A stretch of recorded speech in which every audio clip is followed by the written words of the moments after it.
అమ్మా ఎవరో ఉన్నారా అమ్మా? అమ్మా ఎవరో ఉన్నారా అమ్మా? ఆగలేదమ్మా. అమ్మా అమ్మా అమ్మా అమ్మా కొంచెం అన్నమేమా అమ్మా? అమ్మా కొంచెం అన్నం ఉంటేరా అమ్మా, ఆకలిగా అమ్మా. అరే ఎవరివిరా నువ్వు? నన్ను వచ్చమ్మ అంటాను. ఎవరికి పుట్టినావు, ఏడ తిన్నావు, ఏడ పెరిగినావు, నన్ను వచ్చమ్మ అంటాను ఎవరా? అమ్మా అట్లా అనకమ్మా, కొంచెం ఉంటే అన్నం ఉంటాయమ్మా ప్లీజ్, బాగా ఆగలేదమ్మా. నిన్నటి అన్నమేనా ఏం కాదమ్మా, తింటా. కొంచెం అన్నం ఉంటాయమ్మా.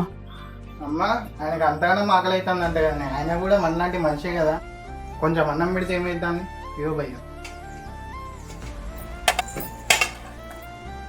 అన్నం ఎందుకు పడేసినావమ్మా? అరే నీకేం తెలుస్తా అంటాను, సంపాదిస్తే నీకు తెలుస్తుంది. అన్నం పడి నెల్ల పడతా అంటే నువ్వు అన్నం పెడతాను తెచ్చి. అరే ఇంకేమేస్తాను రా, ఇల్లంతా వాసన అన్నాడు, బయట నాడు. పోతానమ్మా పోతాను. ఆకలి అని మా ఇంటి కూడా కడుపు తొక్కినప్పుడు బుక్కడంత అన్నం పెడితే పుణ్యమే కానీ పాపం కాదు.